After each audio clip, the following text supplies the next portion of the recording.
Hello, I'm Gordon Hepworth. There's been a focus on science and scientists lately with the tracking down of the Higgs boson.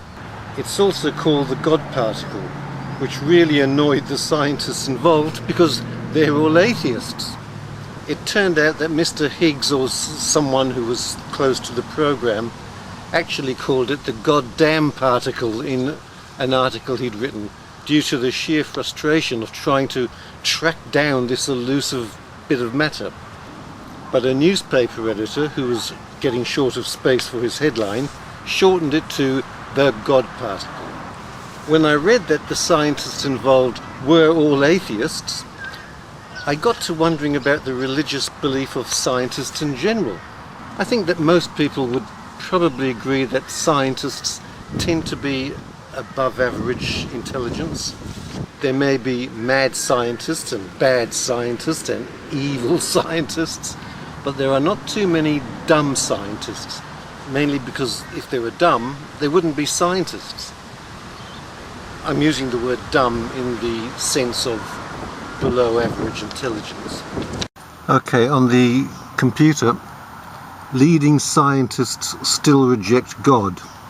The questionnaire sent to 517 members of the US National Academy of Sciences from the biological and physical sciences, the latter including mathematicians, physicists and astronomers.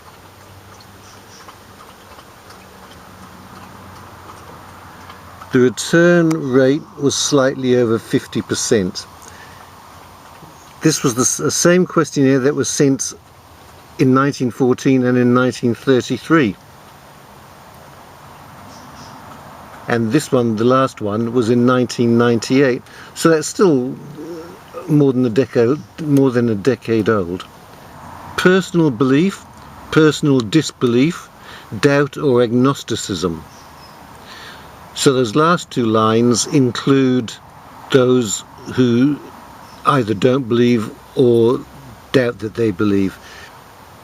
In 1914, the two together were 73.6. That's 52.7 and 20.9 agnostics. 73.6.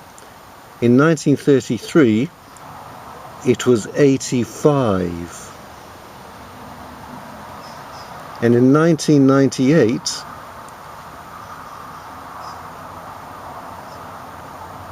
it was 93%. So more than 90% of scientists do not have a belief in God.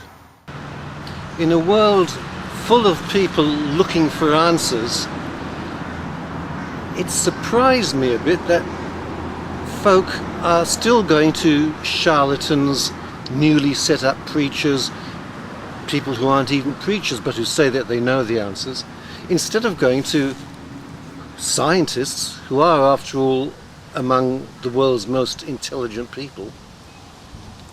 Surely, if around 93% of scientists don't believe in a personal God, that must stack up pretty well against, say, the Bible or the Quran or the Torah, written by unknown people thousands of years ago, before science actually found out how mankind did come into existence.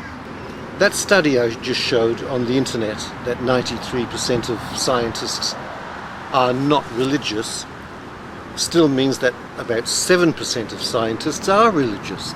So I googled, and I found that most of these religious scientists, about 6 or 7% of them, tend to be working on projects related to religion or peripheral fields, in which being religious is almost a prerequisite of their employment. So that even an atheist scientist would be likely to claim a religion in order to get the high-paying job. Knowing that the world's major religions all say terrible things will happen to non-believers, I tried to track down what tends to happen to non-believing scientists versus religious scientists. Of all the religious ones,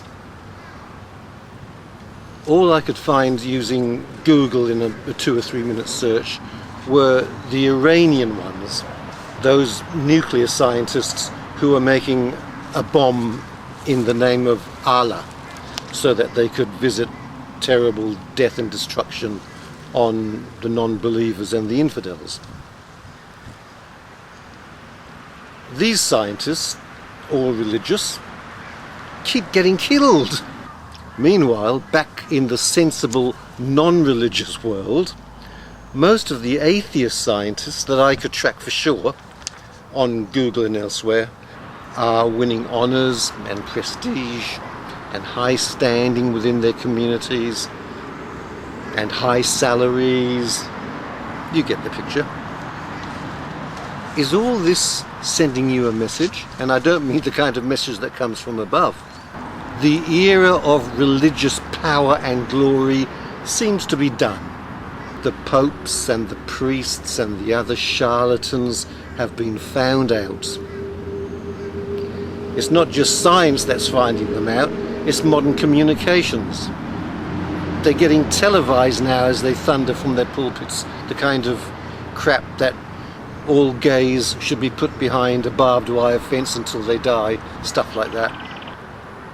These days, if you want to know where you're headed in life, you don't get down on your knees and pray and hope that some non-existent being up there is going to listen to you. You plan ahead. You keep your feet firmly on the ground and keep away from supernatural beings like gods and leprechauns and aliens, unless your branch of science involves searching for extraterrestrials,